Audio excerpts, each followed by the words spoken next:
ಓಡ್ ಹೋಗ್ಬಿಟ್ಟ ಸಮೀರ್ ತಲೆ ಮರ್ಸ್ಕೊಂಡಿದ್ದಾನೆ, ಕೋಟ್ಯಾಂತರ ರೂಪಾಯಿ ಬಂದಿದೆ ಅಂತೆ, ಹಾಗಾಗಿ ನಾನು ವಿಡಿಯೋ ಮಾಡ್ತಿದ್ದೀನಿ ಅಂತ. ಅನನ್ಯ ಭಟ್ ಅವರ ಫೋಟೋಗೆ ಬಟ್ಟಿಟ್ಟಿದ್ ನಾನಂತೆ ಏನೋ ಷಡ್ಯಂತರ ಮಾಡ್ತಾ ಇದ್ದೀನಿ ಅಂತೆ. ಒಂದು ಹುಡುಗಿ ಗ್ಯಾಂಗ್ ಆಗಿ ಸತ್ ಹೋಗಿರೋದನ್ನ ಪವಿತ್ರವಾದ ಸಾವು ಅಂತ ಹೇಳಷ್ಟು ಕೀಳ್ಮಟ್ಟಕ್ಕಂತೂ ನಾನು ಹೋಗಿಲ್ಲ. ಈಗ ಆ ಕಣ್ಣೀರೇ ಸುಳ್ಳು, ಆ ಕಥೆನೇ ಸುಳ್ಳು ಅನ್ನೋದಾದ್ರೆ ನಾನ್ ಏನ್ ಮಾಡ್ಲಿ? ಅವತ್ತು ಹೇಳಿದ್ದೆ, ಇವತ್ತು ಹೇಳ್ತೀನಿ, ನನ್ಗೆ ಯಾವುದೇ ರೀತಿ ಫಂಡ್ ಬಂದಿಲ್ಲ. ನನ್ ವಿಡಿಯೋ ಸುಳ್ಳು ಅನ್ನೋದಾದ್ರೆ ಈ ವಿಡಿಯೋ ರಿಪೋರ್ಟ್ಸ್ ಸುಳ್ಳ? ನಮ್ ಮನ್ಸಾಕ್ಷಿಗ್ ಗೊತ್ತು, ನನಗ್ ಗೊತ್ತು ನಾನೇನು ತಪ್ಪು ಮಾಡಿಲ್ಲ. ಕಳೆದ ಒಂದೂವರೆ ತಿಂಗಳಿಂದ ಬಹಳಷ್ಟು ವಿಷಯಗಳು ನಡೀತು. ನನ್ ಮೇಲೆ ಇಲ್ದೆ ಸಲ್ದೆ ಇರುವಂತಹ ಬಹಳಷ್ಟು ಅಲಿಗೇಷನ್ಸ್ ಬಂದ್ವು. ಸಪೋರ್ಟ್ ಮಾಡ್ತಿದ್ದಂತಹ ಜನ ಕಡಿಮೆ ಆದ್ರು, ಜೊತೆಲಿದ್ದವರು ಉಲ್ಟಾ ಹೊಡೆದ್ರು. ತುಂಬಾ ಏನೇನೋ ನಡೀತು. ನನ್ ಮೇಲೆ ಬರ್ತಾ ಇರುವಂತಹ one of the biggest allegation ಏನು ಅಂದ್ರೆ, ನನ್ಗೆ ಯಾವ್ದೋ ಟೆರರಿಸ್ಟ್ ಗ್ರೂಪ್ ಇಂದೆಲ್ಲ ಹಣ ಬಂದಿದೆ ಅಂತೆ, ಇಸ್ಲಾಮಿಕ್ ಕಂಟ್ರೀಸ್ ಇಂದೆಲ್ಲ ಫಂಡ್ ಬಂದಿದೆ ಅಂತೆ, ಲಕ್ಷಾಂತರ ರೂಪಾಯಿ ಬಂದಿದೆ ಅಂತೆ, ಕೋಟ್ಯಾಂತರ ರೂಪಾಯಿ ಬಂದಿದೆ ಅಂತೆ, ಹಾಗಾಗಿ ನಾನು ವಿಡಿಯೋ ಮಾಡ್ತಿದ್ದೀನಿ ಅಂತ. Because I am A Muslim. ಇವತ್ತು ನನ್ ಮೇಲೆ ಈ ತರ ಎಲ್ಲ ಅಲಿಗೇಷನ್ಸ್ ನ ಹಾಕ್ತಾ ಇದಾರೆ. ಅಂಡ್ ಈ ಅಲಿಗೇಷನ್ಸ್ ಏನು ಹೊಸದಲ್ಲ. ನಾನು ಸೌಜನ್ಯ ಪರ ಮಾಡಿದಂತಹ ಮೊದಲನೇ ವಿಡಿಯೋ ಇಂದ ಇದನ್ನೆಲ್ಲ ನಾನು ಕೇಳ್ತಾನೆ ಇದ್ದೀನಿ. ಸೊ ಅವತ್ತು ಹೇಳಿದ್ದೆ, ಇವತ್ತು ಹೇಳ್ತೀನಿ, ನನ್ಗೆ ಯಾವುದೇ ರೀತಿ ಫಂಡ್ ಬಂದಿಲ್ಲ. ಆ ತರ ಏನಾದ್ರೂ ದುಡ್ಡಿಸ್ಕೊಂಡು ನಾನು ವಿಡಿಯೋ ಮಾಡಿದ್ದೆ ಆಗಿದ್ರೆ ತನಿಖೆಯಲ್ಲಿ ಇಷ್ಟೊತ್ತಿಗೆ ಹೊರಗೆ ಬಂದಿರೋದಲ್ವಾ. ಪೊಲೀಸ್ ಅವ್ರ ಹತ್ರ ನನ್ನ ಆಧಾರ್ ಕಾರ್ಡ್ ಇಂದ ಹಿಡಿದು ಡ್ರೈವಿಂಗ್ ಲೈಸೆನ್ಸ್, ಪ್ಯಾನ್ ಕಾರ್ಡ್, ನಾನು ಓದಿರುವಂತಹ ಸ್ಕೂಲ್ ಡೀಟೇಲ್ಸ್, ನನ್ನ ಹತ್ರ ಇರುವಂತಹ ಕಾರ್ದು RC card, bike the RC card, ಮನೆನ ಲೀಸ್ ಅಗ್ರಿಮೆಂಟ್, ಬ್ಯಾಂಕ್ ಪಾಸ್ಬುಕ್, ಪ್ರತಿ ಒಂದು ಕೊಟ್ಟಿದ್ದೆ. ತನಿಖೆ ಮಾಡ್ಲಿ ಅಲ್ಲ, ನಮ್ ಮನ್ಸಾಕ್ಷಿಗ್ ಗೊತ್ತು, ನನಗ್ ಗೊತ್ತು ನಾನೇನು ತಪ್ಪು ಮಾಡಿಲ್ಲ ಅಂತ. ನೋಡಿ, ಆಸ್ ಎ ಕಂಟೆಂಟ್ ಕ್ರಿಯೇಟರ್ ಸ್ವಲ್ಪ ಸೈಡ್ ಇನ್ಕಮ್ ಗೋಸ್ಕರ app promotion, brand promotion, insurance promotion ಈ ತರ ಒಂದು ಮಾಡಿರ್ತೀನಿ ಹೊರತು ಒಂದು ಹುಡುಗಿ ಗ್ಯಾಂಗ್ ಆಗಿ ಸತ್ ಹೋಗಿರೋದನ್ನ ಪವಿತ್ರವಾದ ಸಾವು ಅಂತ ಹೇಳಷ್ಟು ಕೀಳ್ಮಟ್ಟಕ್ಕಂತೂ ನಾನು ಹೋಗಿಲ್ಲ, ಹೋಗೋದು ಇಲ್ಲ. ಅಂಡ್ ಇನ್ನೊಂದು, ಒಬ್ಬ ಪೆಂಗ್ ನನ್ ಮಗ ಹೇಳ್ತಾನೆ, ಅವನ್ಗೆ 2 ನಿಮಿಷದ AI ವಿಡಿಯೋ ಮಾಡೋದಕ್ಕೆ 30,000 ಖರ್ಚಾಯ್ತಂತ. ಸೊ ಆ ಲೆಕ್ಕದಲ್ಲಿ ನಂದು 23 ನಿಮಿಷದ ವಿಡಿಯೋ ಮಾಡೋದಕ್ಕೆ 5 ಲಕ್ಷಕ್ಕಿಂತ ಜಾಸ್ತಿ ಖರ್ಚಾಗಿರುತ್ತಂತ. ಅಲ್ಲ, ಹತ್ತತ್ರ 3,000 ಮಿಡ್ ಜರ್ನಿದು ಸಬ್ಸ್ಕ್ರಿಪ್ಷನ್, ಅದ್ರ ಜೊತೆಗೆ 2-2.5 ಸಾವಿರದ್ದು ಕ್ಲಿಂಗ್ AI ಸಬ್ಸ್ಕ್ರಿಪ್ಷನ್, ಅಂಡ್ ಅದ್ರ ಜೊತೆಗೆ 2,000 ಚಾಟ್ GPT ಸಬ್ಸ್ಕ್ರಿಪ್ಷನ್. ಟೋಟಲ್ ಕೂಡಿದ್ರೆ 8,000 ಆಗಲ್ಲ. ತಲೆ ಇರೋರು ಟೆಕ್ನಾಲಜಿನ ಯೂಸ್ ಮಾಡ್ಕೊಂಡು 23 ನಿಮಿಷದ್ದು ವಿಡಿಯೋ ಮಾಡ್ತಾರೆ, ಇಲ್ಲ ಬೇಕಂದ್ರೆ 2 ಅವರ್ದು ಮೂವಿನೂ ಮಾಡಬಹುದು. ತಲೆ ಇಲ್ದೆ ಇರೋ ಪೆಂಗ್ ನನ್ ಮಕ್ಳಿಗೆನೆ 2 ನಿಮಿಷದ ವಿಡಿಯೋಗೆ 30,000 ಖರ್ಚಾಗೋದು. ಸೊ ನನ್ನ ಅಗೇನ್ಸ್ಟ್ ವಿಡಿಯೋ ಮಾಡ್ಲಿಕ್ಕೆ ಅವ್ರಿಗ 30,000 ಎಲ್ಲಿಂದ ಬಂತು ಅಂತ ಯಾರು ಪ್ರಶ್ನೆ ಮಾಡಲ್ಲ. ಆದ್ರೆ ನಮ್ ನಿಸ್ವಾರ್ಥ ಕೆಲ್ಸನೇ ಪ್ರತಿಯೊಬ್ರು ಪ್ರಶ್ನೆ ಮಾಡೋದು. ಇನ್ನು AI ವಿಡಿಯೋ ಮಾಡಿ ಸುಳ್ಳುನ ಹರಿಬಿಟ್ಟ, ಇವನ ಹತ್ರ ಯಾವ್ದೇ ಆಧಾರ ಇಲ್ದೆ ವಿಡಿಯೋ ಮಾಡಿದಾನೆ, ಅದು ಇದು ಅಂತ ಏನೇನೋ ಮಾತಾಡ್ತಾ ಇದ್ರು. ನೋಡಿ, ನೀವ್ ಈಗ ಆಲ್ರೆಡಿ ಸೋಷಿಯಲ್ ಮೀಡಿಯಾದಲ್ಲಿ ಭೀಮನ ಇಂಟರ್ವ್ಯೂ ಮಾಡಿರುವಂತಹ ಕ್ಲಿಪ್ಸ್ ನ ನೋಡಿರ್ತೀರಾ. ಸೊ ಆ ಒಂದು ಇಂಟರ್ವ್ಯೂ ಅಲ್ಲಿ ಏನೇನೆಲ್ಲ ಹೇಳಿದ್ನೋ ಅದನ್ನೇ ಆಧಾರ ಇಟ್ಕೊಂಡು ನಾನು ವಿಡಿಯೋ ಮಾಡಿದ್ದು. ಅಷ್ಟೇ ಅಲ್ಲ, ಕ್ರಾಸ್ ವೆರಿಫೈ ಮಾಡ್ಕೊಳ್ಳಿಕ್ಕೆ ನಾನು ಅದೇ ಊರಿನ ಜನರ ಹತ್ರ ಸೀಕ್ರೆಟ್ ಆಗಿ ವಿಚಾರಿಸ್ತೀನಿ. ಅದಾದ್ಮೇಲೆ ನಾನು ಅದ್ರ ಬಗ್ಗೆ ವಿಡಿಯೋ ಮಾಡಿ ಹಾಕಿರೋದು. ಆದ್ರೆ ಇಲ್ಲಿ ಯಾರಿಗೂ ಈ ಬ್ಯಾಕ್ ಗ್ರೌಂಡ್ ವರ್ಕ್ ಬಗ್ಗೆ ಗೊತ್ತೇ ಇಲ್ಲ, ಕಾಸ್ ನಾನು ಅದನ್ನ ಹೇಳ್ಕೊಂಡೇ ಇಲ್ಲ. ಇನ್ನು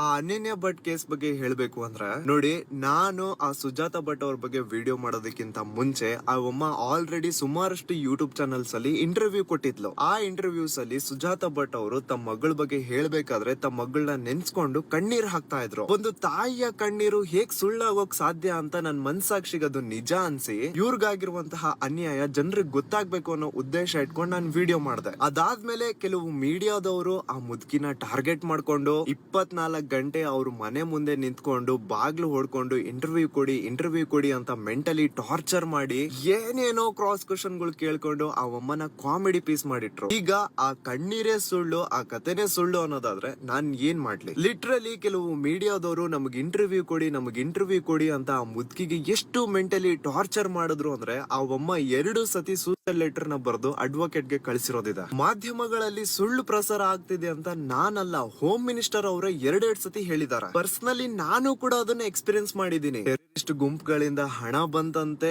ಅನನ್ಯ ಭಟ್ ಅವರ ಫೋಟೋಗೆ ಬಟ್ಟಿಟ್ಟಿದ್ ನಾನಂತೆ, ಏನೋ ಷಡ್ಯಂತರ ಮಾಡ್ತಾ ಇದೀನಿ ಅಂತೆ, ಇಸ್ಲಾಂ ಕಂಟ್ರೀಸ್ ನನಗ್ ಸಪೋರ್ಟ್ ಮಾಡ್ತಿದಾವಂತೆ, ಏನೇನೋ ಹೇಳ್ತಿದ್ದಾರೆ. SIT ಅವರು ಮನೆ ಮೇಲೆ ದಾಳಿ ಅಂತೆ. ಅಂಡ್ ನಿಮಗೆ ನನ್ ಮೇಲೆ ಇರುವಂತಹ ಕೇಸಸ್ ಬಗ್ಗೆ ಸ್ವಲ್ಪ ಹೇಳ್ಬೇಕು. ನೋಡಿ, ನನ್ ಮೇಲೆ ಈಗ ಟೋಟಲ್ 3 ಕೇಸ್ ಇವೆ. ಮೊದಲನೇದು unlawful assembly at Benaka hospital Ujire. ಎರಡನೇದು ಸುವರ್ಣ ನ್ಯೂಸ್ ಚಾನಲ್ ಮೇಲೆ ಹಲ್ಲೆ ಮಾಡಿದೀನಿ ಅಂತ ಒಂದು ಕೇಸ್, ಫೇಕ್ ಕೇಸ್. ಅಂಡ್ ಮೂರನೇದು ಅದೇ ಭೀಮಾ ರಿಗಾರ್ಡಿಂಗ್ ಮಾಡಿದಂತಹ 23 ನಿಮಿಷದ ವಿಡಿಯೋ ರಿಲೇಟೆಡ್. ಅದೀಗ ಆಲ್ರೆಡಿ ತನಿಖೆ ಆಗ್ತಾ ಇದೆ. ಸೊ ಅದ್ರ ಬಗ್ಗೆ ನಾನು ಜಾಸ್ತಿ ಏನು ಮಾತಾಡ್ಲಿಕ್ಕೆ ಆಗಲ್ಲ. ಬಟ್ ಕೆಲವು ಮಾಧ್ಯಮಗಳಲ್ಲಿ ತೋರ್ಸೋ ರೀತಿ ಸಮೀರ್ಗೆ ಫುಲ್ ಡ್ರಿಲ್, ಪೊಲೀಸ್ ಅವ್ರ ಕಡೆಯಿಂದ ಫುಲ್ ಗ್ರಿಲ್, ಆ ತರ ಅಂತೂ ದೇವ್ರಾಣಿಗಿರ್ಲಿಲ್ಲ. ಪೊಲೀಸ್ ಅವ್ರ ಪಾಪ ತುಂಬಾ ಪ್ರೊಫೆಷನಲಿ ತುಂಬಾ ಚೆನ್ನಾಗಿ ಕೋಆಪರೇಟ್ ಮಾಡ್ತಾ ಇದ್ರು. ಅವ್ರ ತನಿಖೆಗೆಲ್ಲ ನಾನು ಅಷ್ಟೇ ಚೆನ್ನಾಗಿ ಕೋಆಪರೇಟ್ ಮಾಡಿದೀನಿ. ಒಂದ್ ಒಳ್ಳೆ ರೀತಿಲಿ ಇನ್ವೆಸ್ಟಿಗೇಷನ್ ನಡೀತಾ ಇದೆ, ನಡೀಲಿ, ನನ್ಗೇನು ಸಮಸ್ಯೆ ಇಲ್ಲ ಅದರಿಂದ. ಆದ್ರೆ ಕೆಲವು ಮಾಧ್ಯಮಗಳಲ್ಲಿ ಮಾತ್ರ ಸಮೀರ್ ಓಡ್ ಹೋಗ್ಬಿಟ್ಟ, ಸಮೀರ್ ತಲೆ ಮರ್ಸ್ಕೊಂಡಿದ್ದಾನೆ, ಸಮೀರ್ ಅಲ್ಲಿದ್ದಾನೆ, ಸಮೀರ್ಗೆ ಪೊಲೀಸ್ ಅವರಿಂದ ಫುಲ್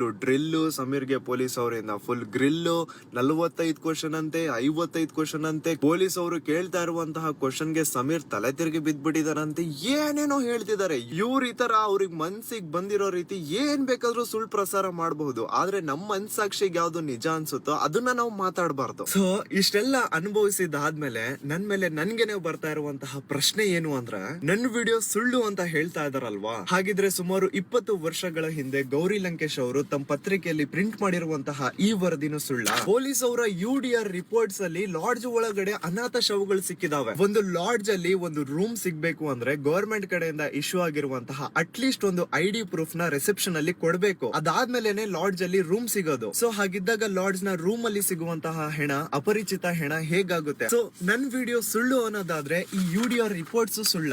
ಕುವೆಂಪು ಅವರು ಆ ಒಂದು ಸ್ಥಳದ ಬಗ್ಗೆ ಬರ್ದಿರುವಂತಹ ಸಾಲುಗಳು ಸುಳ್ಳ? ಹಾಗಿದ್ರೆ ಸೌಜನ್ಯನ ಸಾಯಿಸಿದವ್ರು ಯಾರು? ಹಾಗಿದ್ರೆ ಪದ್ಮಲತನ ಸಾಯಿಸಿದವ್ರು ಯಾರು? ಹಾಗಿದ್ರೆ ವೇದವಲ್ಲಿ ಅವರು ಹೇಗ್ ಸತ್ತೋದ್ರು? ಆನೆ ಮಾವುತ ನಾರಾಯಣ ಹಾಗೂ ಅವ್ರ ತಂಗಿ ಯಮುನನ ಭೀಕರವಾಗಿ ಸಾಯಿಸಿದವ್ರು ಯಾರು? ಯಾವ ಜಾಗದಲ್ಲೂ ಆಗದೆ ಇರುವಂತಹ ಅಸಹಜ ಸಾವುಗಳು ಅದೇ ಜಾಗದಲ್ಲಿ ಅತಿ ಹೆಚ್ಚಾಗಿ ಆಗ್ತಾ ಇವೆ ಅಂತ ಹೇಳೋ ಉಗ್ರಪ್ಪ ವರದಿನ ಸುಳ್ಳ?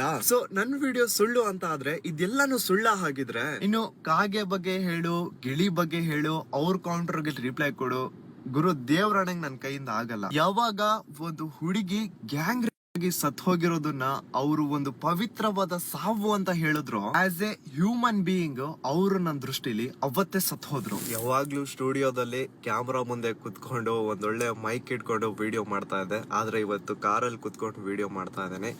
ಹಾನೆಸ್ಟ್ಲಿ ಇರೋ ರೀಸನ್ ಇದ್ದಂಗೆ ಹೇಳ್ಬಿಡ್ತೀನಿ, ಮನೆ ಇಲ್ಲ ಇವತ್ ನನ್ಗೆ. ಯಾವ್ದೋ ಒಂದು ಪುಟ್ಟು ಬಾಡಿಗೆ ಮನೇಲಿ ಇದ್ವಿ, ಪೊಲೀಸ್ ಅವರು ತನಿಖೆಗೆ ಅಂತ ಮನೆಗ್ ಬಂದ್ರು. ಆದ್ರೆ ಕೆಲವು ಮೀಡಿಯಾದವರು ಪೊಲೀಸ್ ಅವ್ರು ಮನೆಗ್ ಬಂದಿರೋದನ್ನೇ ತುಂಬಾ ಕೆಟ್ಟದಾಗಿ ಬಿಂಬಿಸಿ ಮನೆನೆಲ್ಲಾ ತೋರಿಸಿ ಏನೇನೋ ಸ್ಟೇಟ್ಮೆಂಟ್ಸ್ ಕೊಟ್ರು. ಅದನ್ನೆಲ್ಲಾ ಮನೆ ಓನರ್ ನೋಡಿ ಅವ್ರಿಗೂ ಪಾಪ ಗಾಬರಿಯಾಗಿ ಇವತ್ತು ಮನೆ ಬಿಡಿಸಿದಾರೆ. ಬೇರೆ ಎಲ್ಲೂ ಯಾರು ಬಾಡಿಗೆ ಮನೆ ಕೊಡ್ತಾ ಇಲ್ಲ. ಸಮೀರ್ MD ಅಂತ ಹೆಸರು ಹೇಳಿದ ತಕ್ಷಣ ಹೆದರ್ಕೊಂತಾ ಇದಾರ. ನಾನೇನೋ ರೇಪ್ ಮಾಡಿದೀನಿ, ನಾನೇನೋ ನೀವ್ ಮಾತ್ರ ತಗೊಳ್ತೀರಾ ಅನ್ನೋ ರೀತಿ ರಿಯಾಕ್ಟ್ ಮಾಡ್ತಿದಾರ. 1 ಮಂತ್ ಇಂದ ನಾನು ನನ್ನ ತಾಯಿ 2 ದಿನ ಅಲ್ಲಿ 2 ದಿನ ಇಲ್ಲಿ ಅಂತ ಅಲ್ದಾಡ್ತಾ ಇದೀವಿ. ಇದನ್ನೆಲ್ಲ ನಾನ್ ನಿಮಗೆ ಹೇಳ್ತಾ ಇರೋದು ನಿಮ್ಮಿಂದ ಏನೋ ಸಿಂಪತಿ ಪಡ್ಕೊಳ್ಳಿಕ್ಕಲ್ಲ, ಇರೋ ಸತ್ಯನೇ ಹೇಳ್ತಾ ಇದ್ದೀನಿ. ಸೊ ನಿಮ್ಗೂ ಅರ್ಥ ಆಗ್ಲಿ ಈ ದೇಶದಲ್ಲಿ ಸಿಚುವೇಶನ್ ಹಿಂಗಿದೆ. ಇಲ್ಲಿ ನೀವ್ ಏನಾದ್ರೂ ಸ್ವಲ್ಪ ಗಟ್ಟಿಯಾಗಿ ನ್ಯಾಯದ ಪರ ನಿಂತ್ರೆ, ಸತ್ಯದ ಪರ ಧ್ವನಿ ಎತ್ತಿದ್ರೆ ನಾಳೆ ನಿಮ್ಗೂನು ಇದೇ ಸಿಚುವೇಶನ್ ಬರೋದು. ಸೊ ನನ್ನನ್ನ ನೋಡಿನೇ ಒಂದು ಪಾಠ ಕಲ್ತ್ಕೊಳ್ಳಿ. ಆದ್ರೆ ಒಂದಂತೂ ನಿಜ, ನನ್ ಮನ್ಸಾಕ್ಷಿಗೆ ನನಗ್ ನೆಮ್ಮದಿ ಇದೆ. ನಾನು ಸತ್ಯದ ಪರ ನ್ಯಾಯದ ಪರ ಧ್ವನಿ ಎತ್ತಿದೆ,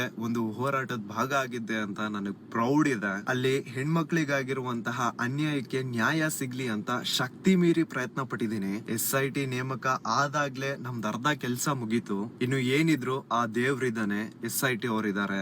SIT ತನಿಖೆಯಲ್ಲಿ ಸತ್ಯ ಹೊರಗ್ ಬರುತ್ತೆ ಅಂತ ನಂಬಿದೀನಿ. ಸುಮಾರು ಜನ ಇಮೇಲ್ಸ್ ಮಾಡಿ ಬೇರೆ ಬೇರೆ ಸಮಸ್ಯೆಗಳ ಬಗ್ಗೆ ವಿಡಿಯೋ ಮಾಡಿ ಅಂತ ಕೇಳ್ತಾ ಇದ್ರಿ, ಕಂಟೆಂಟ್ ನ ಸಜೆಸ್ಟ್ ಮಾಡ್ತಾ ಇದ್ರಿ, ಇದ್ರ ಬಗ್ಗೆನೂ ವಿಡಿಯೋ ಮಾಡಿ, ಇದ್ರ ಬಗ್ಗೆನೂ ಧ್ವನಿ ಎತ್ತಿ ಅಂತ. ಸೊ ಮೊದ್ಲು ನನ್ ಫ್ಯಾಮಿಲಿದು ನನ್ ಮನೆದು ಸಿಚುವೇಶನ್ ಸೆಟ್ ಆಗ್ಲಿ, ಅದಾದ್ಮೇಲೆ ಕಂಟೆಂಟ್ ಕ್ರಿಯೇಷನ್ ಇದ್ದಿದ್ದೆ. ಸೊ ಇಷ್ಟೆಲ್ಲ ಸೌಜನ್ಯ ಪರ ಹೋರಾಟಗಾರ ಜಯಂತ್ ಅವ್ರ ಬಗ್ಗೆ ನಾನು ಹೇಳ್ಬೇಕು. ನೋಡಿ, ಕೆಲವು ಮಾಧ್ಯಮದಲ್ಲಿ ಜಯಂತ್ ಗಾಂಜಾ ಮಾರ್ತಾನೆ, ಜಯಂತ್ ಅವ್ರ ಮನೆಯಲ್ಲಿ ನೀಟಾಗಿ ಹುಡುಕಿದ್ರೆ SIT ಅವರಿಗೆ ಗಾಂಜಾ ಸಿಗುತ್ತೆ ಅಂತ ಏನೇನೋ ಸ್ಟೇಟ್ಮೆಂಟ್ಸ್ ಬರ್ತಾ ಇತ್ತು. ಜಯಂತ್ ಅವ್ರ ಬಗ್ಗೆ ಆನ್ಲೈನ್ ಅಲ್ಲಿ ಎಲ್ಲೂ ಏನು ಜಾಸ್ತಿ ಇಲ್ಲ, ಯಾಕಂದ್ರೆ ಅಯ್ಯಪ್ಪ ತಾನು ಮಾಡಿರುವಂತಹ ಸೋಷಿಯಲ್ ವರ್ಕ್ಸ್ ನ ಎಲ್ಲೂ ತೋರ್ಸ್ಕೊಂಡಿಲ್ಲ. ಬಟ್ ಅವ್ರ ಬಡವರಿಗೆ ಎಷ್ಟು ಸಹಾಯ ಮಾಡಿದ್ದಾರೆ, ಎಷ್ಟು ಹೋರಾಟಗಳು ಮಾಡಿದ್ದಾರೆ, ಎಷ್ಟು ಕರಪ್ಟ್ ಪೊಲೀಸ್ ಆಫೀಸರ್ಸ್ ನ, ಗವರ್ಮೆಂಟ್ ಅಫಿಷಿಯಲ್ಸ್ ನ ಕೆಲಸದಿಂದ ಕಿತ್ ಹಾಕ್ಸಿದ್ದಾರೆ, ಎಷ್ಟು ಉಪವಾಸ ಸತ್ಯಾಗ್ರಹ ಮಾಡಿದ್ದಾರೆ, ಎಷ್ಟೆಲ್ಲ ಸೋಷಿಯಲ್ ವರ್ಕ್ ಮಾಡಿದ್ದಾರೆ ಅಂತ ಆನ್ಲೈನ್ ಅಲ್ಲಿ ಎಲ್ಲೂ ಇಲ್ಲ. I know him personally. ನೀವು ಏನಾದ್ರೂ ಅವ್ರದ್ದು ನೀತಿ ಸಂಘ ಅಂತ ಇದೆ, ಸೊ ಅದ್ರ ಬಗ್ಗೆ ಸ್ವಲ್ಪ ತಿಳ್ಕೊಳ್ಳಿಕ್ ಟ್ರೈ ಮಾಡಿ. ಅವ್ರು ಏನೇನೆಲ್ಲ ಈ ಹಿಂದೆ ಸೋಷಿಯಲ್ ವರ್ಕ್ಸ್ ಮಾಡಿದ್ದಾರೆ ಅಂತ ನಿಮ್ಗೆ ಐಡಿಯಾ ಬರುತ್ತೆ.